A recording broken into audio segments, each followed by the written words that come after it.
नमस्कार। आज उच्च शिक्षा विभाग की ओर से स्नातकोत्तर कक्षाओं के लिए विज्ञान संकाय की पहली कक्षा प्रारंभ हो रही है और गणित की इस क्लास में वर्चुअल कक्षा के माध्यम से जुड़े हुए सभी महाविद्यालय के विद्यार्थियों का मैं स्वागत करता हूं। आज हम लोग एमएससी सेमेस्टर 1 में रियल एनालिसिस पेपर पर जिस टॉपिक पर बात करने वाले हैं वो है रीमान स्टेल्जस इंटीग्रल। क्योंकि एमएससी की कक्षाएं लगभग सभी जगह जुलाई माह से शुरू हो गई है, इसलिए ये तय है कि ये विषय आप सभी विद्यार्थी बहुत ठीक से पढ़ चुके हैं। इसलिए ये विषय आपके लिए नया तो नहीं है, इसलिए इसे मैं लेक्चर के स्थान पर डिस्कशन कहना पसंद करूँगा। हम लोग मिलकर इसे डिस्कस करेंगे, जो भी आपकी प्रॉब्लम्स होगी उसको हम जवाब देने की कोशिश करेंगे। तो हमारे डिस्कशन का फ्लो क्या होगा, किस तरह से हम बात करने वाले हैं। सबसे पहले हम इंट्रोडक्शन ऑफ इंटीग्रल पर बात करेंगे। समाकलन का परिचय हमारे लिए क्या है, स्कूल एजुकेशन से आज तक हम समाकलन को कैसे समझते आए हैं, कैसे धीरे धीरे समाकलन की परिभाषाएं हमारे लिए बदली, इसका डिस्कशन हम लोग इस टॉपिक में करेंगे। फिर हम कुछ बेसिक डेफिनेशंस की बात करेंगे, वो मूलभूत परिभाषाएं जिनके बिना रीमान स्टेल्जस इंटीग्रल को पढ़ पाना संभव नहीं। बेसिक डेफिनेशन की चर्चाओं के बाद हम बात करेंगे रीमान इंटीग्रल की, जो आप लोग अंडर ग्रेजुएट क्लासेस में सेमेस्टर 5th में पढ़ चुके हैं। और अंत में हम लोग हमारे सिलेबस का जो टॉपिक है रीमान स्टेल्जस इंटीग्रल, उस पर बात करेंगे, उसकी कुछ विशेषताओं की बात करेंगे। तो ये होगा हमारा फ्लो ऑफ डिस्कशन। हम शुरू करते हैं इंट्रोडक्शन ऑफ इंटीग्रल से। हम याद करें समाकलन से हमारा पहला परिचय कब हुआ था। जब हम 11th क्लास में या 12th क्लास में पढ़ते थे तो हमें ये दो तरह के समाकलन बताए गए थे, इंटीग्रल एफ डी एक्स और integral a to b f d x. सामान्य तौर पर पहले समाकलन को हम इंडेफिनेट इंटीग्रल कहा करते थे और दूसरे समाकलन को हम डेफिनेट इंटीग्रल कहा करते थे। और इन दोनों समाकलनों को हल करने की तमाम विधियों से हमारा परिचय हुआ। हमने कई तरह के प्रश्न इन विधियों से हल किए। हम एक सरल सा उदाहरण लेते हैं, integral 1/x+4 dx and the same integral with the finite limit from 2 to 6। ये बिल्कुल आसान प्रश्न है। हम हल किया करते थे पहले प्रश्न को, it is log x+4 plus some constant c। जब हम सेकेंड इंटीग्रल को सॉल्व करते थे हम इसे कहते थे it is integrable 1/x+4 is integrable, समाकलनीय है ये। हम दूसरे इंटीग्रल को हल करते थे log x+4 between the limit 2 and 6। पहले इसमें अपर लिमिट का मान हम रखते थे और फिर इसमें लोअर लिमिट का मान रखते थे, जिसको सॉल्व करने पर हमें इसका आंसर मिलता था log 5/3। तो ये हमारा समाकलन से पहला परिचय है जो स्कूल एजुकेशन के समय हमसे हुआ। हम ये कहा करते थे कि 1/x+4 is integrable in the range 2 to 6। पहला समाकलन समाकलनीय है, दूसरा फलन किसी खास लिमिट में समाकलनीय है। लेकिन आगे जाकर हमारा दूसरा परिचय इंटीग्रल से कुछ अलग तरह से हुआ, जब हमारे पास ऐसे समाकलन आए जिसे हल करने में कुछ समस्या हुई। जैसे ये समाकलन, इसे हल करना अपेक्षाकृत मुश्किल है। मैं पूछना चाहता हूं, इंदौर कॉलेज की छात्राएं दिख रही मुझे, ये डिस्कशन है हमारा, आप बता सकते हैं इसका हल क्या होगा, इस समाकलन का उत्तर क्या होगा? इंदौर कॉलेज,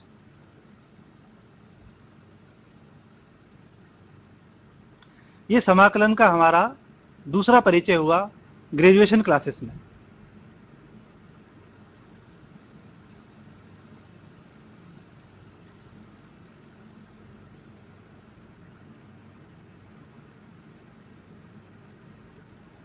चलिए, तो मैं आपको बता दूं कि इसे हल किया ही नहीं जा सकता।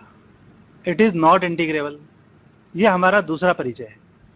ऐसे कई समाकलन हैं जिन्हें हल किया ही नहीं जा सकता है, जैसे integral of x square from 2 to infinity, integral of 1 upon x minus 4 फ्रॉम 2 टू इन्फिनिटी, और यहाँ तक कि अभी हमने एक उदाहरण देखा था 1 अपॉन एक्स प्लस 4। इसे हमने समाकलन किया था, लेकिन 2 टू इन्फिनिटी में ये समाकलनीय नहीं है। तो ये बड़ा आश्चर्य का विषय हुआ कि 1 अपॉन एक्स प्लस 4 को हम स्कूल एजुकेशन में समझते थे कि हल किया जा सकता है। तो ये अंतराल 2 से 6 इसमें तो समाकलनीय है, लेकिन जैसे ही हम इसकी लिमिट बदलते हैं 2 टू इन्फिनिटी, इसमें यह समाकलनीय नहीं है। तो ये हमारा दूसरा परिचय समाकलन से होता है कि कुछ समाकलन ऐसे भी होते हैं जिन्हें, कुछ फंक्शन ऐसे भी होते हैं जिन्हें समाकलन किया ही नहीं जा सकता।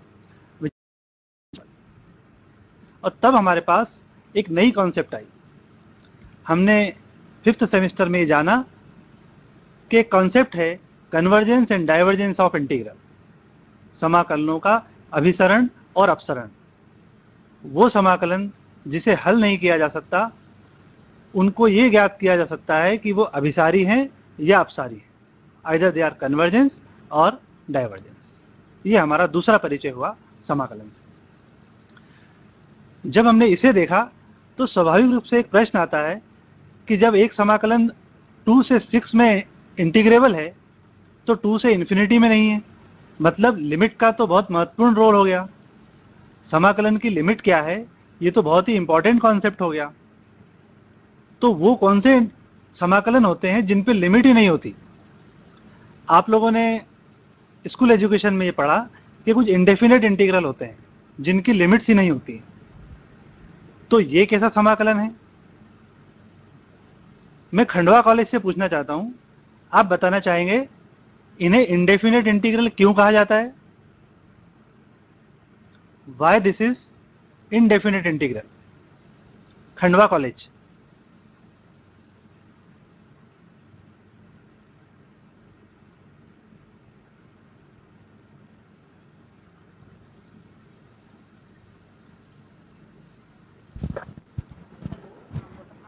Hello sir.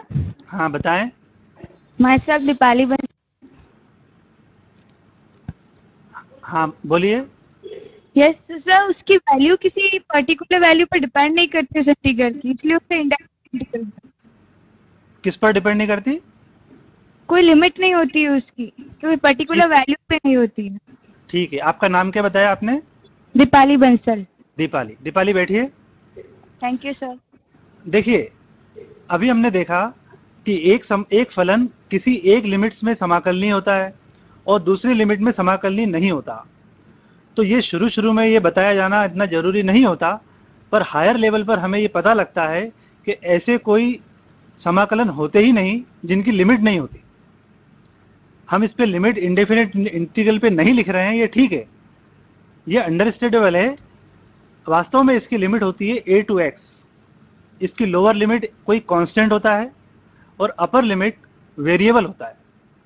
क्योंकि इसकी अपर लिमिट वेरिएबल होती है, उसकी अपर लिमिट डेफिनेट नहीं होती, इसलिए हम कहते हैं ये इंडेफिनेट इंटीग्रल है। बिना लिमिट के कोई इंटीग्रल हो ही नहीं सकता, कुछ न कुछ सीमाएं तो अवश्य होती है।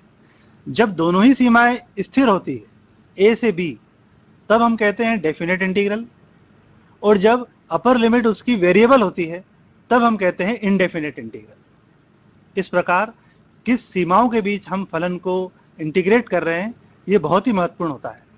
ये सेकेंड स्टेज है हमारे इंट्रोडक्शन ऑफ इंटीग्रल की। ये कॉन्सेप्ट जिन्होंने दिया, एक तीसरा प्रश्न उनके सामने खड़ा हुआ। हम इंटीग्रल एक्स स्क्वायर dx करते हैं, इसका मान आता है x³ प्लस c। हम इसे डेफिनेट लिमिट के बीच करते हैं 2 to 4, इसका मान आता है 56/3। अब ये अगला प्रश्न खड़ा होता है कि x² dx, इसका मान x³ क्यों आता है? सामान्य तौर पर हमें स्कूल एजुकेशन में एक सूत्र बता दिया जाता है। मैं आपको ये सूत्र लिख के बताता हूं।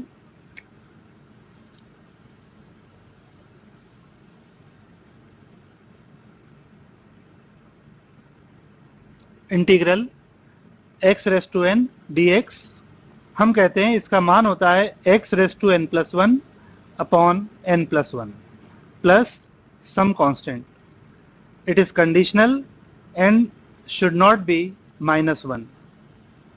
ये एक सूत्र बताया जाता है और हमें ये बता दिया जाता है कि इसमें आप n का मान रख दीजिए।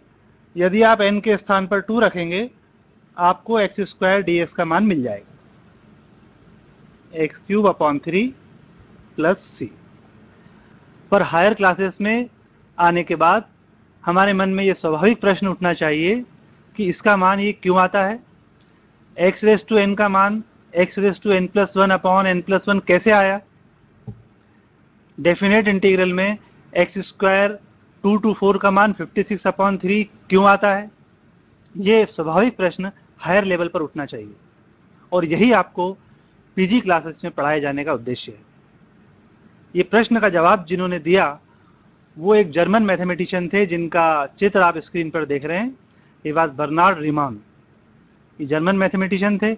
उन्होंने ये बताया कि इस इंटीग्रल का मान 56 अपॉन 3 कैसे आता है, जो बाद में सूत्रों के रूप में स्कूल एजुकेशन में हम लोग डायरेक्ट बता दिया करते हैं।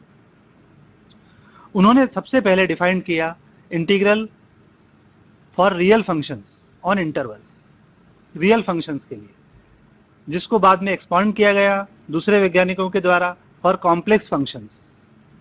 आगे उसको बढ़ाया गया integral for vector valued functions और उसके बाद सबसे हायर उसकी स्टडी ये होती है कि जो रेंज है उसकी वो इंटरवल ही नहीं है। जो 2 to 4 इंटरवल है, जितने भी इंटरवल आप देखेंगे, देखिए जब हम लिमिट का मान निकाल रहे हैं तो 0 to 6, तो 0 से 6 तक लगातार मान होते हैं, 0 1 2 3 4 5 6 और उनके बीच के सारे मान इसमें होते हैं। The range is continuous. लेकिन ऐसे समाकलन भी होते हैं जो केवल ऐसे सेट पर होते हैं 2 3 4 5 6। इस सेट का नाम A है और हम इंटीग्रेट करें एक्स स्क्वायर को over A। It is not a continuous range, this range is discontinuous. केवल इसमें 5 पॉइंट्स हैं 2 3 4 5 6। तो रीमान इंटीग्रेशन का ये एक्सपेंशन है जो आने वाले मैथमेटिशियंस ने किया और आप फर्स्ट सेमेस्टर में और सेकंड सेमेस्टर में डिटेल में इन सब का अध्ययन करने वाले हैं। Complex function, vector valued function और ऐसे फंक्शंस जिनके रेंज कंटिन्यूअस नहीं है।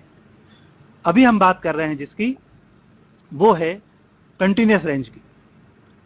रीमान साहब ने जब ये सिद्ध किया, उनका पैटर्न क्या था, उन्होंने ये बताया कि एक लोअर इंटीग्रल निकाला जाता है और एक अपर इंटीग्रल निकाला जाता है, lower R integral, upper R integral, और ये दोनों इंटीग्रल के मान यदि बराबर हैं तो हम कहते हैं कि फंक्शन इंटीग्रेबल है। इसको पढ़ने के लिए अब हमें कुछ बेसिक डेफिनेशन से शुरू करना होगा। कैसे हम लोग लोअर इंटीग्रल और अपर इंटीग्रल डिफाइन करते हैं। We start with some basic definitions. सबसे पहले डेफिनेशन इन्फीमम एंड सुप्रीमम। आप लोगों ने ये अंडर ग्रेजुएट क्लासेस में पढ़े हैं।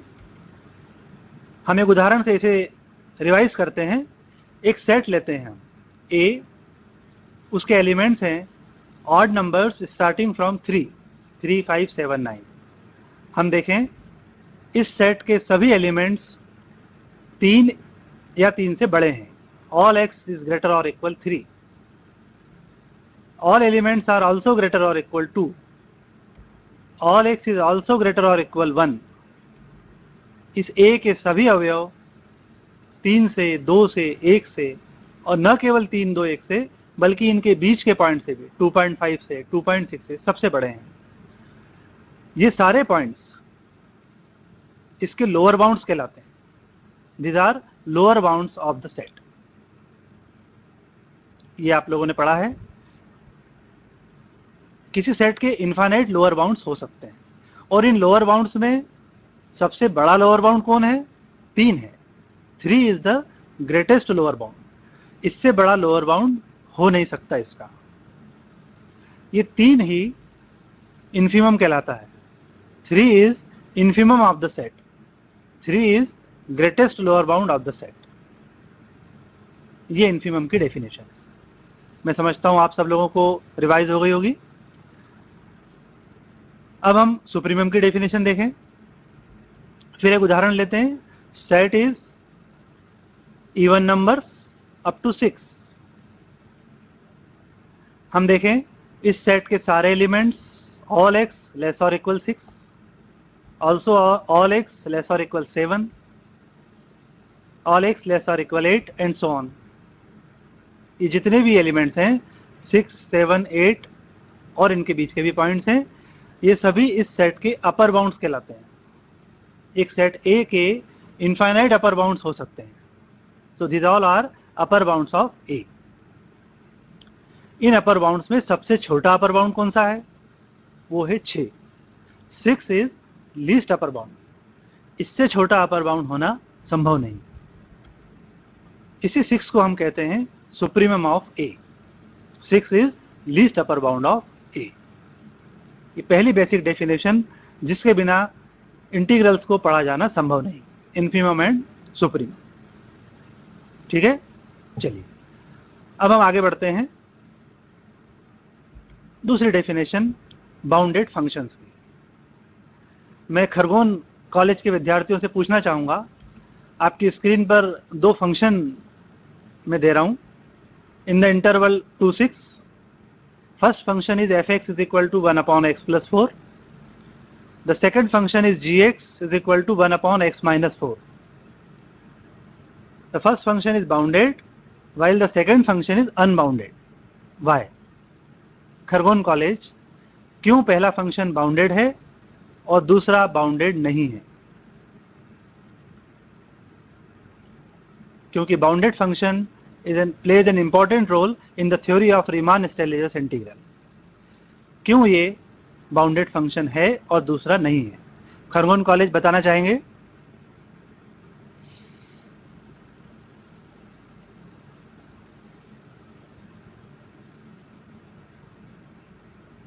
कोई और कॉलेज? पन्ना महाविद्यालय। हेलो सर, तो मैं खंडवा कॉलेज से। हाँ, खंडवा कॉलेज से। आपका नाम बताइए? सर अभिलाषा पाल। हाँ, अभिलाषा बताएं। सर जब इसमें x की वैल्यू 4 रखेंगे तो 1/0 इंफिनिटी हो जाएगा, तो वो अनबाउंडेड। Very good. अभिलाषा का ये जवाब बिल्कुल सही है, क्योंकि पॉइंट 4 पर g इंफिनिटी हो जाता है, और जब कोई फंक्शन का मान फाइनाइट न रहे तो वो फंक्शन अनबाउंडेड कहलाता है। बाउंडेड फंक्शन वो होता है जिसके मान हमेशा 2 संख्याओं के बीच प्राप्त होते हैं। So what is the proper definition of bounded function?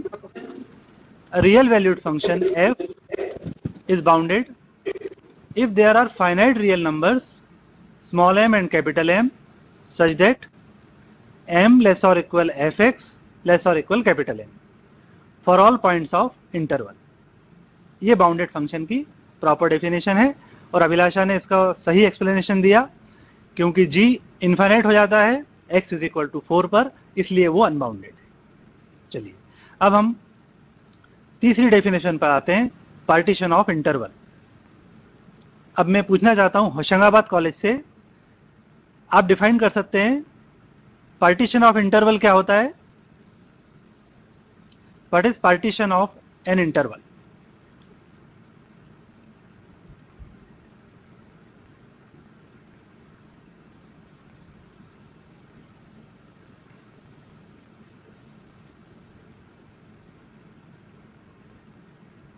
कोई विद्यार्थी बता सकता है?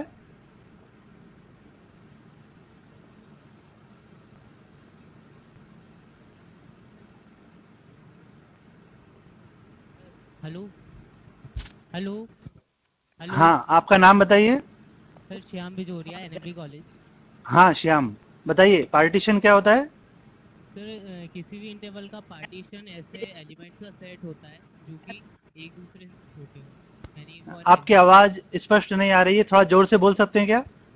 जी हेलो। हाँ अब आ बताएं। रही हाँ बोलें। पार्टीशन P इक्वल टू जैसे मानते हैं विभाजन करना, यानी कि जैसे हम किसी को विभाजित करते हैं A इक्वल टू मानते हैं x0 x1 x2 dot dot xn equal to b ऐसे मानते हैं। ठीक है, आपका नाम बताएं। पप्पू सिंह। पप्पू सिंह, वेरी गुड, आपने बिल्कुल ठीक जवाब दिया है। यही जी। एक पार्टीशन होता है इंटरवल का। इसको हम एक उदाहरण के माध्यम से रिवाइज करते हैं। ये एक इंटरवल है 2 8, रियल लाइन पर ये इंटरवल दिया गया है 2 to 8। हम इस 2 और 8 के बीच के कुछ पॉइंट्स लेते हैं 5 और 7। शर्त यह है कि पॉइंट 2 और 8 के बीच के होने चाहिए। ये बीच के पॉइंट्स क्या करते हैं, उस इंटरवल को पार्टीशन कर देते हैं, उसको डिवाइड कर देते हैं सब इंटरवल्स में। पहला सब इंटरवल 2 to 3, दूसरा सब interval 3 to 5, next 5 to 7, next 7 to 8। जो एक इंटरवल था उसको पार्टीशन कर दिया गया 4 सब इंटरवल्स में। ये काम किसने किया? पॉइंट्स 3, 5 और 7 ने। इसलिए ये जो सेट होता है P, जिसके पॉइंट्स होते हैं 2, 3, 5, 7, 8, इस सेट को हम कहते हैं पार्टीशन। इंटरवल का पार्टीशन P सेट के कारण हुआ है, इसलिए इसे हम पार्टीशन कहते हैं। आप देखें, हम इसका एक पार्टीशन और भी ले सकते हैं 2, 3, 4, 5, 7, 8। अब सब इंटरवल्स की संख्या ज़्यादा हो जाएगी, तो हम इस निष्कर्ष पे पहुंचते हैं कि एक इंटरवल के बहुत सारे पार्टीशंस बनाए जा सकते हैं। एक पार्टीशन P है, एक P स्टार है, और हम इनको दोनों को ध्यान से देखें तो हम पाते हैं कि P subset of P star. जब ऐसा होता है तो हम कहते हैं P star is refinement of P। हम P स्टार को P का रिफाइनमेंट कहते हैं। This is partition of an interval. Theoretical definition वही है जो अभी पप्पू सिंह ने बताई हमें। एक इंटरवल है AB, हम उसका एक सेट लेते हैं A is equal to x0 x1 x2 up to xn। First point is A, last point is B। Point should be in increasing order, बढ़ते हुए क्रम में होना चाहिए, और हमें सब इंटरवल प्राप्त हो जाते हैं x0 x1 x1 x2 xn-1 xn। और इसमें एक इंपॉर्टेंट बात है जो रीमान इंटीग्रल की डेफिनेशन में हम उपयोग करेंगे, लेंथ ऑफ सब intervals. Length of sub interval, पहले सब इंटरवल की लेंथ है x1 माइनस x0, इसे हम कहेंगे डेल x1। दूसरे की लेंथ है x2 माइनस x1, इसे कहेंगे डेल x2। और इसी प्रकार सभी सब इंटरवल्स की लेंथ को हम डेल के रूप में डिनोट करेंगे। अब हम आते हैं रीमान इंटीग्रल की परिभाषा में। इन सब बेसिक डेफिनेशंस का हम यूज करेंगे और रीमान इंटीग्रल को परिभाषित करेंगे। रीमान इंटीग्रल परिभाषित करने के लिए दो मूलभूत शर्तें हैं। पहली शर्त, the function f must be bounded, फलन को परिबद्ध होना चाहिए। Second, limit must be finite. Riemann integral केवल तभी डिफाइंड होता है यदि लिमिट फाइनाइट है। हमने शुरू के उदाहरणों में देखा, जब हम लिमिट लेते हैं 2 to इन्फिनिटी, उसे हम समाकलन ही नहीं कर सकते क्योंकि लिमिट इनफाइनाइट है। रीमान इंटीग्रल की शर्त है लिमिट शुड बी फाइनाइट। इन दो शर्तों के साथ हम रीमान इंटीग्रल को डिफाइन करना शुरू करते हैं। सबसे पहले हम एक फंक्शन लेते हैं f, which is bounded real function. Function को बाउंडेड होना चाहिए। अभी हमने बाउंडेड फंक्शन की परिभाषा देखी थी। बाउंडेड होने का मतलब है इसके मान हमें दो निश्चित संख्याओं के बीच प्राप्त होना चाहिए, small m and capital M, which are infimum and supremum of function. Small m is infimum, capital F is supremum. एक बाउंडेड फंक्शन हमने ले लिया। फिर हम एक पार्टीशन लेते हैं P, और इस पार्टीशन के लिए प्रत्येक सब इंटरवल की लेंथ होती है del xi is equal to xi minus xi minus 1। This is length of sub interval. अब हम इन सब इंटरवल पर सुप्रीमम और इन्फीमम डिफाइन करते हैं। Capital Mi, this is supremum of fx over the integral xi minus 1 xi, while small mi, it is infimum of fx, where xi minus 1 less or equal x less or equal xi. इस प्रकार प्रत्येक सब interval में हमने supremum और infimum define कर लिए। हमें याद रखना है स्मॉल m और कैपिटल M पूरे इंटरवल में है, इन्फीमम और सुप्रीमम, जबकि mi और स्मॉल mi सब इंटरवल में सुप्रीमम और इन्फीमम है। ये चार नोटेशन हम लगातार रीमान इंटीग्रल की थ्योरी में यूज करेंगे। चलिए अब हम आगे बढ़ते हैं। हमें सब इंटरवल मिल गए। इन सब इंटरवल में सुप्रीमम है m1 m2 mn, और कॉरस्पॉन्डिंग इंटरवल की जो लेंथ है वो है del x1 del x2 del xn। हम इनका मल्टीप्लिकेशन करते हैं, कॉरस्पॉन्डिंग मल्टीप्लिकेशन करते हैं, m1 का del x1 में, m2 का del x2 में, mn का del xn में, और इन सबको जोड़ देते हैं। ये जो मान प्राप्त होता है, इस मान को रीमान ने कहा इट इज अपर सम कहलाता है। इसको हम संकेतों में ऐसा लिख सकते हैं, upper sum that is UPF is equal to summation from i is equal to 1 to n mi del xi। ये अपर सम हो गया। जब हमें लोअर सम निकालना है, छोटा सा रिप्लेसमेंट करना है, एक सुप्रीमम के स्थान पर हमें इन्फीमम ले लेना है। जो कैपिटल Mi सुप्रीमम है उसकी जगह हम स्मॉल mi ले लें। वो जो समेशन प्राप्त होगा वो होगा lower sum LPF। This is summation i is equal to 1 to n स्मॉल mi del xi। हमें अपर सम प्राप्त हो गया, हमें लोअर सम प्राप्त हो गया। लोअर सम और अपर सम प्राप्त करने में रोल किसका है इंपॉर्टेंट? पार्टीशन का। हमने एक पार्टीशन लिया, हमें एक अपर सम प्राप्त हो गया, एक लोअर सम प्राप्त हो गया। अभी हमने डिस्कस किया था हम एक इंटरवल के कितने पार्टीशन बना सकते हैं? हम इनफाइनाइट पार्टीशन बना सकते हैं। तो हम P1 P2 P3 P4 infinite partition बना लेते हैं। प्रत्येक पार्टीशन के लिए अपर सम बना लेते हैं, UP1F, UP2F, UP3F। हम प्रत्येक के लिए हमें बहुत सारे अपर सम प्राप्त हो गए। इन अपर सम का हम एक सेट बना लेते हैं। अपर सम का सेट प्राप्त हो गया, और इस अपर सम के सेट का प्राप्त करने के बाद इसी प्रकार से हम लोअर सम का भी एक सेट बना लेते हैं। इनफाइनाइट पार्टीशन है इसलिए इनफाइनाइट अपर सम है, इसलिए इनफाइनाइट लोअर सम है। पहला वाला जो सेट है उस पहले वाले सेट का हम इन्फीमम प्राप्त करेंगे, दूसरे वाले सेट का हम सुप्रीमम प्राप्त करेंगे। इन्फीमम और सुप्रीमम क्या होते हैं हम लोगों ने अभी अभी रिवाइज किया। किसी भी सेट का इन्फीमम हम प्राप्त कर सकते हैं, सुप्रीमम प्राप्त कर सकते हैं।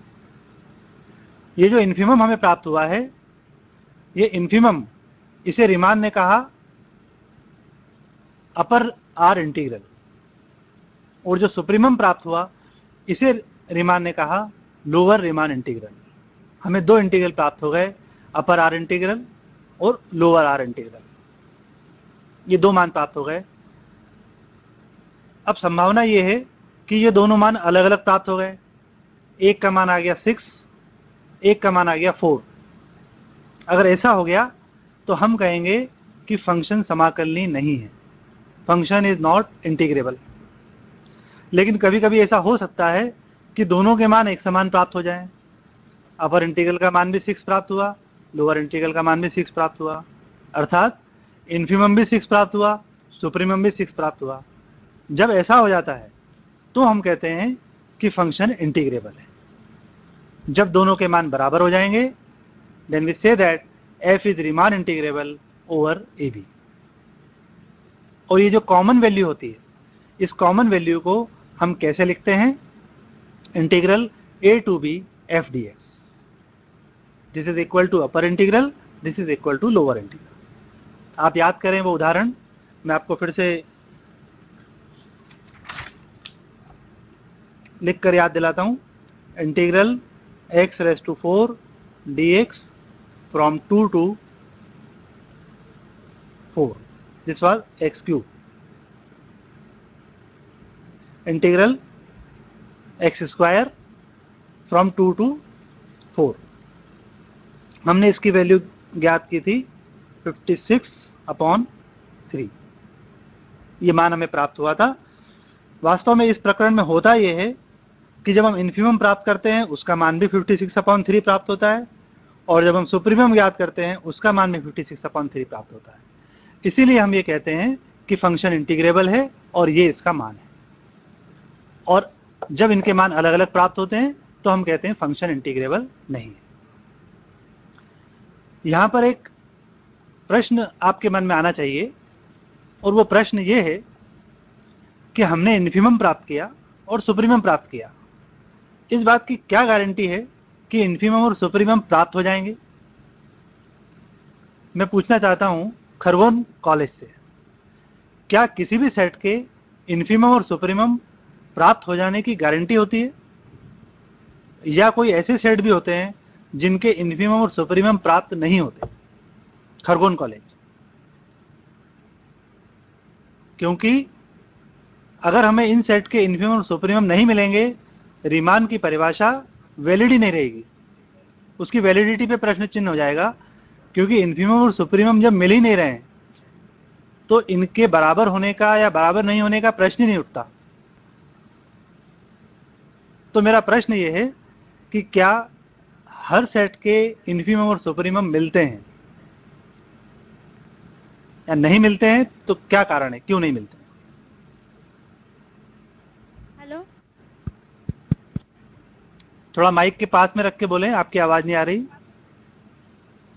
हेलो हाँ बोलें। सर, यदि इंफिनिटी तक रहेगी तो उसकी वैल्यू डिफाइन हो जाएगी, मतलब नहीं होगा, सॉरी। अगर इन्फिनिटी होगा, हाँ, अर्थात इन्फिनिटी होने का मतलब मैथमेटिकल टर्मिनोलॉजी में आप क्या बोलेंगे? अगर मान अनंत आ जाता है किसी सेट में तो मैथमेटिकल हाँ बताएं सर, यदि मतलब इन्फीमम यदि इसकी जो लिमिट रहेगी वो इंफिनिटी रहेगी तो वो हाँ। डिफाइन नहीं होगा। ठीक है, ओके, आपका उत्तर काफी हद तक सही है। कई बार कई सेट ऐसे होते हैं, मैं आपको एक उदाहरण लिख के बताता हूं।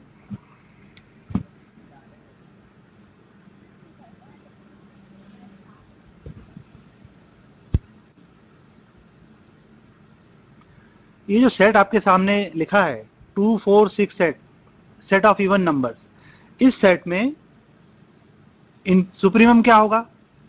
इस सेट का सुप्रीमम कुछ हो ही नहीं सकता, क्योंकि इसमें सबसे बड़ा एलिमेंट प्राप्त करना संभव नहीं है। ऐसे सेट भी होते हैं जिसमें हम सबसे छोटा एलिमेंट भी प्राप्त नहीं कर सकते।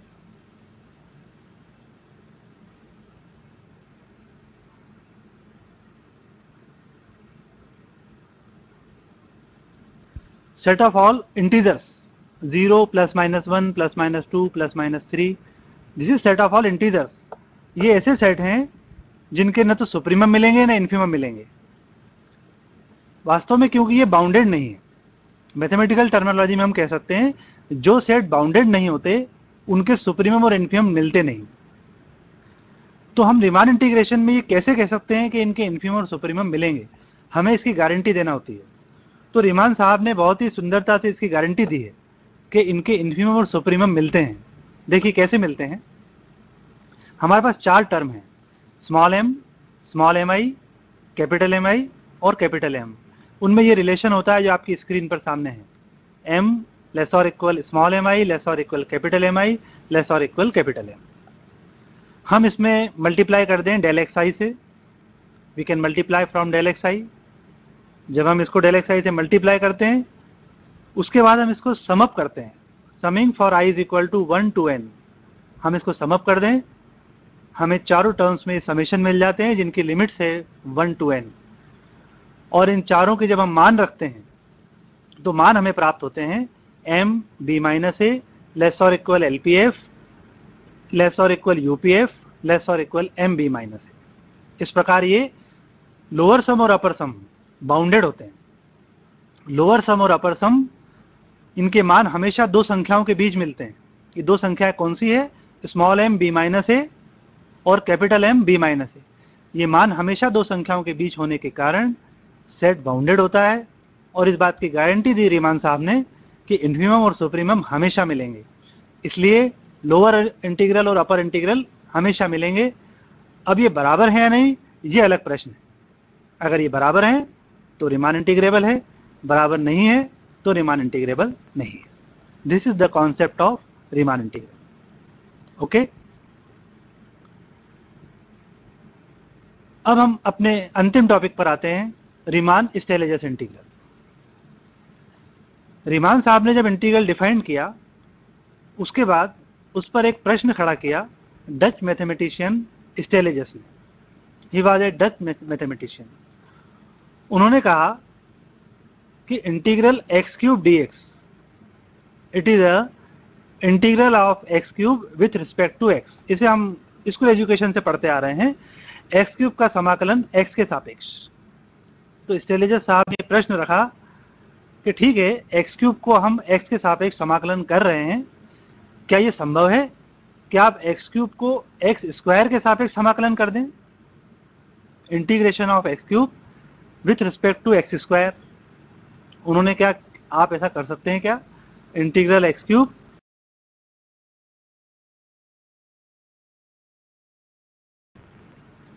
तो यद्यपि स्कूल एजुकेशन में ही आप लोग इन प्रश्नों को हल कर चुके हैं, तो मैं आप सभी विद्यार्थियों से पूछना चाहता हूं, आप हल निकालें इसका और मुझे पहले उत्तर बताएं कि इसका उत्तर क्या है। स्टेलेजस साहब ने इसका क्या सॉल्यूशन दिया, इस पर हम डिस्कस करेंगे। What is the answer of x cube d x square? बहुत सामान्य समाकलन है, स्कूल एजुकेशन में आप लोग हल कर चुके इसे 11th-12th में।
Hello hello hello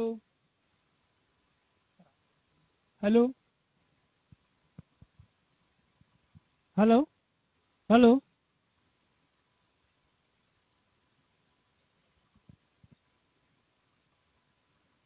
hello hello hello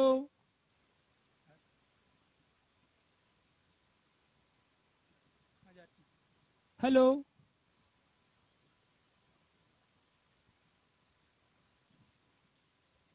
hello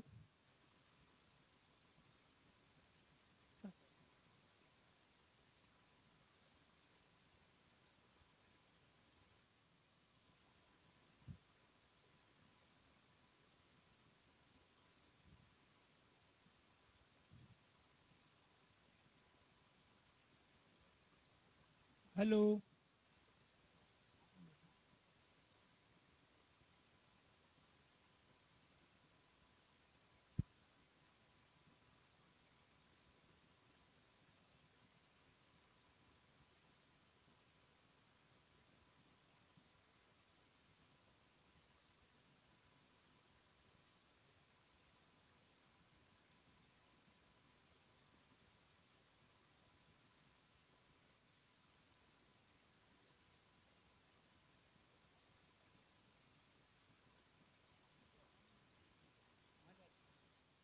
hello hello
ठीक है, कुछ तकनीकी रुकावट के कारण कुछ समस्या थी और विद्यार्थियों को प्रश्न हल करने के लिए काफ़ी समय मिल गया। तो चलिए, अब आप लोग में से कौन जवाब देना चाह रहा है? What is integral of x cube d x square?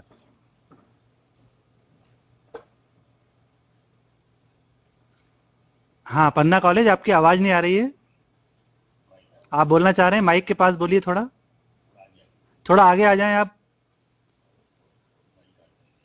Mic आपका शायद ऑन नहीं है।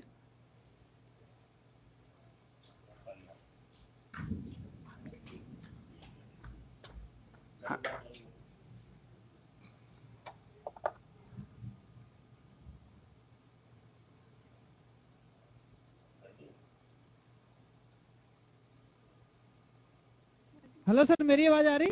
हाँ, कौन बोल रहे हैं? अच्छा, होशंगाबाद, बताइए। होशंगाबाद से कौन बोल रहे हैं? सर शुभम भद्रे बोल रहा हूँ sir. Shubham sir, Shubham Shubham sir. हाँ, शुभम बताएं। हाँ सर, 2x की पावर 5 अपॉन 5। थोड़ा जोर से बोलें, पास में आकर। 2x की पावर 5 अपॉन 5। 2x की पावर 5 अपॉन 5। हाँ, वेरी गुड। प्लस एक कांस्टेंट जोड़ दीजिए उसमें, because it is an indefinite integral. ठीक है, सही जवाब है शुभम। इसका मान है 2/5 x to the power 5 plus c। बहुत ही सरल इसकी विधि हम लोगों ने स्कूल एजुकेशन में पढ़ा है। What is dx square? It is 2x dx। इसका मान जब हम रखते हैं ये हो जाता है 2x⁴ dx, और जब हम इसे सॉल्व करते हैं तो ये मान आता है 2/5 x⁵ प्लस c। तो बिना इसके डिटेल्स में जाए स्कूल एजुकेशन में ये बता दिया जाता है कि इस क्वेश्चन को ऐसे हल करिए, लेकिन इस इंटीग्रल को सॉल्व करने की मेथड का जो कॉन्सेप्ट है वो डच मैथमेटिशियन स्टेलेजस ने दिया। उन्होंने रीमान साहब के इंटीग्रल पर प्रश्न उठाया और ये पूरा टेक्निक इसका डेवलप किया, जिसके बारे में संक्षिप्त में अब आपको मैं बताता हूँ। ऐसे कई समाकलन हो सकते हैं, जैसे एक था अभी हमने सॉल्व किया x³ dx²।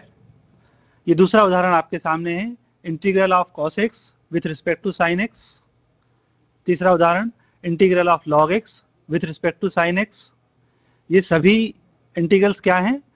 Integration of a function with respect to another function, integration of a function with respect to another function, that is integration of a function fx with respect to alpha x। ये स्टेलेजस integral की विशेष बात है, integral from a to b fx d alpha x। अभी जो हमने उदाहरण हल किया था उसमें alpha x का मान था x² और fx का मान था x³। तो क्या परिभाषा इसकी दी स्टेलेजस साहब ने 1894 में? उन्होंने 3 शर्तें रखी। रीमान साहब ने 2 शर्त रखी थी, function must be bounded, limit must be finite. Stieltjes साहब ने एक शर्त और रखी, alpha must be monotonic increasing, इसे मोनोटोनिक इंक्रीजिंग होना चाहिए। क्या होता है मोनोटोनिक इंक्रीजिंग? समय कम है इसलिए मैं आप लोगों से पूछने के स्थान पर संक्षिप्त में आपको बता देता हूं। एक फंक्शन है अल्फा 2 to 10 से r तक। हम एक फंक्शन लेते हैं, उसका मान है x²। हम x के मानों को बढ़ाते जाएं, 2 लेंगे, 3 लेंगे, 4, 5, 6। हम देखेंगे x² का मान बढ़ता जाएगा, 4, 9, 16, 25, मान लगातार बढ़ता जाता है। हम एक दूसरा फंक्शन लेते हैं 1/x²। तब हम देखते हैं कि इसका मान लगातार कम होता जाता है, 1/4, 1/9, 1/16 एंड सो ऑन। ये जो पहला फंक्शन है it is an increasing function, जो दूसरा फंक्शन है वो एक डिक्रीजिंग फंक्शन है। इस प्रकार ये मोनोटोनिक फंक्शन की कॉन्सेप्ट को स्टेलेजस साहब ने यूज किया और एक नया इंटीग्रल डिफाइन किया। What is proper definition of monotonic in function? A function is monotonic increasing if x is greater or equal y implies alpha x is greater or equal alpha I for all points, while it is monotonic decreasing if x is greater or equal y implies alpha x is less or equal alpha y for all points of AB। अब definition बिल्कुल same है। एक bounded function हमने लिया f और एक monotonic increasing function लिया alpha. अब जो आपने रीमान इंटीग्रेशन की डेफिनेशन अभी देखी थी उसमें स्लाइड चेंज है। वही पार्टीशन हम P लेते हैं, वही सुप्रीमम और इन्फिमम लेते हैं, कैपिटल MI और स्मॉल mi, केवल एक नया फंक्शन हमने अल्फा ऐड कर दिया। फिर हम क्या करते हैं, रीमान डेफिनेशन में हमने लेंथ ऑफ इंटरवल लिया था, यहां पर हम डेल अल्फा ही लेते हैं, alpha xi minus alpha xi minus 1, और इस प्रकार हम बनाते हैं del alpha 1 del alpha 2 del alpha n। इससे हमें प्राप्त होता है अपर सम, जिस अपर सम को हम लिखते हैं UPF अल्फा, वहां हम लिखते थे UPF, यहां लिखते हैं UPF alpha, this is upper sum. और इस प्रकार लोअर सम LPF अल्फा, ये कहलाता है लोअर सम। तो आप देखें रीमान और स्टेलेजस दोनों डेफिनेशन में एक मूलभूत अंतर है, अल्फा फंक्शन को इंक्रीज किया गया है। इसके बाद जिस प्रकार वहां हमने और लोअर सम के सेट बनाए थे, हम वही सेट बना लेते हैं। पहले वाले सेट का इन्फीमम लेते हैं, दूसरे वाले सेट का सुप्रीमम लेते हैं। हमने ये प्राप्त कर लिए। जो पहला वाला इन्फीमम है दिस इज अपर इंटीग्रल, जो दूसरा वाला सुप्रीमम है वो लोअर इंटीग्रल है।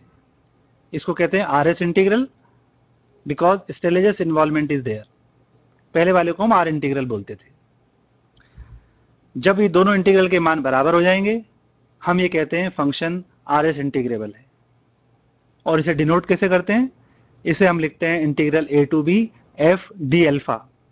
रीमान इंटीग्रेशन को लिखते हैं a to b f dx, जबकि यहां हम लिखते हैं एफ डी एल्फा। इसे लिखने का तरीका होता है f belongs to R alpha. जब f belongs to R alpha हम लिखते हैं मतलब फंक्शन आर एस इंटीग्रेबल है। क्या अंतर है महत्वपूर्ण difference between R integral and R S integrals? आप देखिए, अपर सम में यूपीएफ है और अपर सम में यूपीएफ एल्फा है। रीमान इंटीग्रल में डेल एक्स आई होता है, आर एस इंटीग्रल में डेल एल्फा आई होता है। हम ये देखें कि अगर हम एल्फा को आइडेंटिटी फंक्शन ले लें, if alpha is identity function, that means alpha x is equal to x, तो क्या होगा, जो डेल एल्फा आई होगा वो डेल एक्स आई हो जाएगा। Del alpha is equal to del x i, और इस प्रकार R S integral will converted into Riemann integral. इस प्रकार हम देखते हैं कि Riemann integral is a special case of R S integral. केवल हमें एल्फा को आइडेंटिटी फंक्शन लेना है।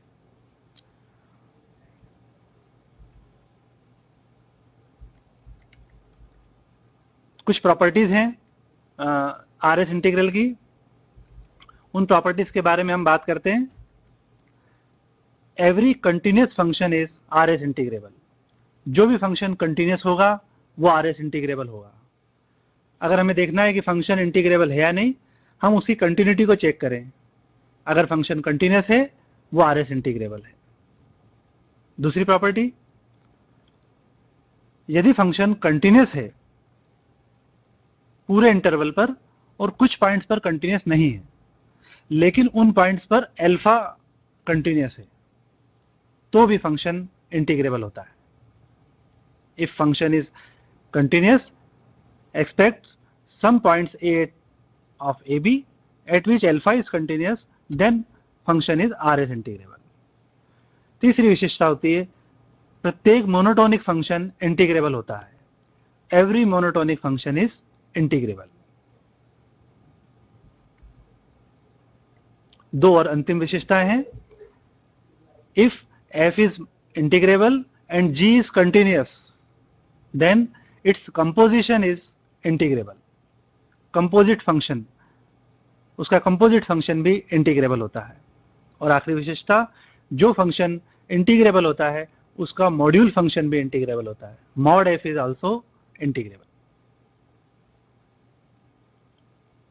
तो समय की कमी के कारण बीच में कुछ तकनीकी समस्या आ गई, इस वजह से इन प्रॉपर्टीज पर हम विस्तृत चर्चा नहीं कर पाए। तो हम उम्मीद करेंगे कि आने वाली कक्षाओं में हम इन पर विस्तृत चर्चा करेंगे। अब आप लोगों के प्रश्न आमंत्रित हैं। जो कुछ भी आज आपसे डिस्कशन किया गया है, यदि आपके कोई प्रश्न हो तो आमंत्रित है।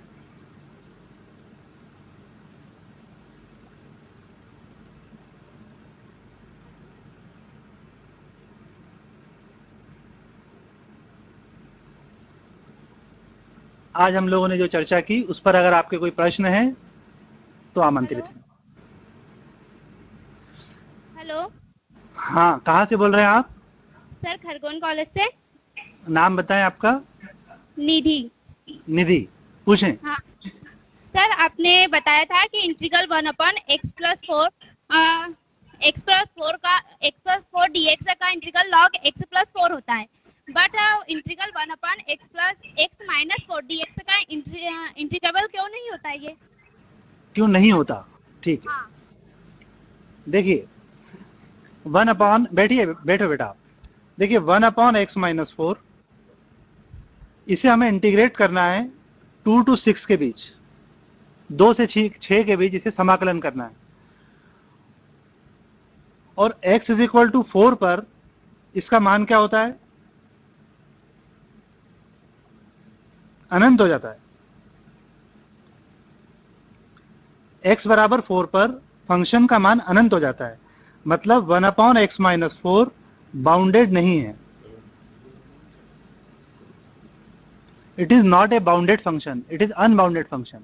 और रीमान साहब की डेफिनेशन की पहली शर्त है, इंटीग्रेट सिर्फ उसे किया जा सकता है जो बाउंडेड है। Because it is not a bounded function, this function is not integrable.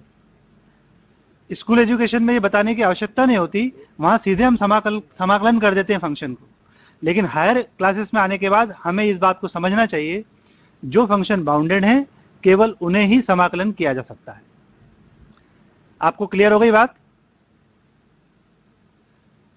Ji sir. आप ओके। और कोई प्रश्न पूछना चाहते हैं?